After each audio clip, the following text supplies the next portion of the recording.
Force majeure doesn't work because it has to be in a lease. And the problem with force majeure, and every time you look at a lease, is it always says that even if you can use it, you still have to pay your rent. So contractual force majeure clauses are clauses excusing non-performance due to circumstances beyond the party's control.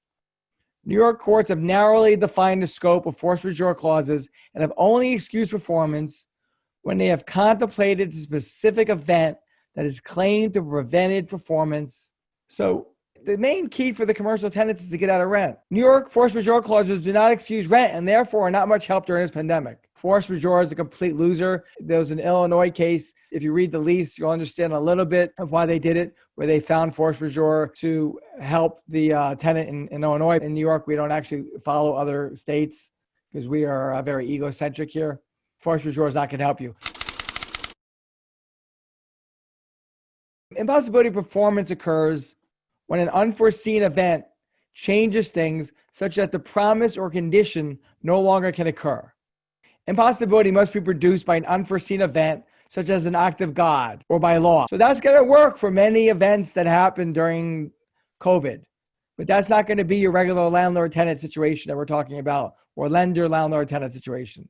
New York courts construe this doctrine narrowly and use it to excuse performance only when the destruction of the subject matter of the contract or the means of performance makes performance objectively impossible.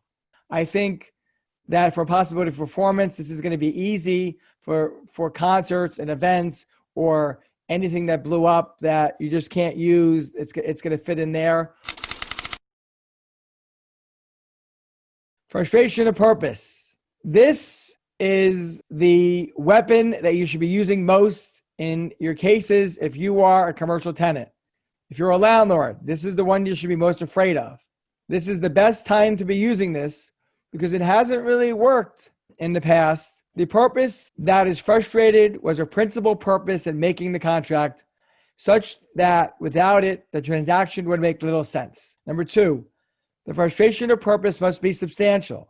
Number three, the non-occurrence of the frustrating event was a basic assumption on which the contract was made and whether the frustrating event was unforeseeable, where, after a contract is made, a party's principal purpose is substantially frustrated without his fault by the occurrence of an event, the non-occurrence of which was a basic assumption on which the contract was made. His remaining duties to render performance are discharged unless the language or the circumstances indicate contrary. Now, generally, New York courts have narrowly construed the frustration of purpose doctrine, and when determining whether to invoke this doctrine, they have considered, the factors we just said. But basically, the New York courts have been against choosing this. They've always tried to get around it.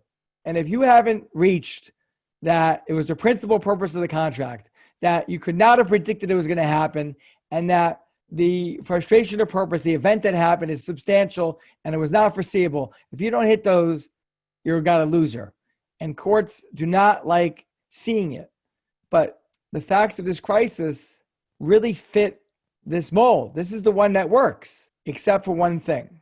And that is, if you have a 20-year lease or a 10-year lease, and this started at the end of March, unless you're a gym or some of the other places that are just taking a beating because they can't reopen because they're not allowed to. But if you're a restaurant that's allowed to keep their kitchen open and feed thousands of people through delivery, or you're able to sell through the internet, there's never been such thing as a temporary frustration of purpose. But maybe it's time to argue that. But let's go over some examples. Two New York appellate cases, both taking place in 1915, serve as the foundation to the frustration of purpose. In both cases, advertisers who were to pay for advertisements in a yacht race souvenir program were held discharged when the race was canceled because of World War I. Okay, that should do it, right?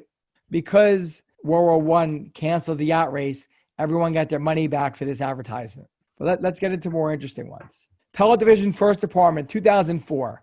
Crown IT Services versus Koval Osen. Credit Suisse gives these two partners an exclusive and then fires them. So their claim was, their whole purpose of their agreement was that they would do computer services for Credit Suisse, and they had anti-compete clause. So they said, well, there was a frustration of purpose because they got fired by Credit Suisse. The court said, no way, because you may make less money, but you could go ahead and get other businesses. The agreement was not conditioned on the Credit Suisse contract. Although they may make less money, they could go somewhere else. So that's important to understand. Rockland Development Associates, these are appellate division cases. Next case, this is 1991. Auto shop. They had an agreement in the lease. They would not build another auto shop in this 2-building complex. Same thing, they put 2 auto shops. They sued saying frustration of purpose. The subject of this lease was that you wouldn't put an auto shop next door to me. They lost on frustration of purpose. Lost profits is not enough for frustration of purpose. It's got to be a substantial part of the contract. Lost profits is not enough. You can't look at lost profits. 1991. Next case, 1943.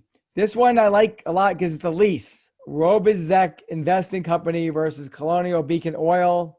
1943, Appellate Division, First Department. A lease. Gasoline station. War Production Board. Substantially suffered financial damages because the War Department limited how much gas they could pump. You could pump gas, the court said. You're restricted. You would make less money, but it didn't frustrate the subject of the lease because you were still allowed to make money on gas. So those are some examples. Now let's go into COVID, okay? And let's get into the elements. Let's take the gym. The principal purpose of a gym is to have people there to use it. The government completely shuts you down. You can't use it. You could not predict it was going to happen. The frustrating event is a basic assumption of the contract, which is to use a gym. And it's substantial because because no one's allowed in because they banned gyms. I think those facts fit pretty well. But here's my problem. Is it substantial when it's only been 3 months of a 20-year lease or a 10-year lease? See, this, I don't know. These are going to be cases of first impression. Because before COVID-19, we never really needed a frustration of purpose arguments. The question is 4 months enough to find frustration of purpose a viable weapon? And the answer is, will the court carve out a temporary frustration of purpose? I mean, what's going to happen? I think the courts are going to have to make some new law. They're going to have to take frustration of purpose and take it to a new level.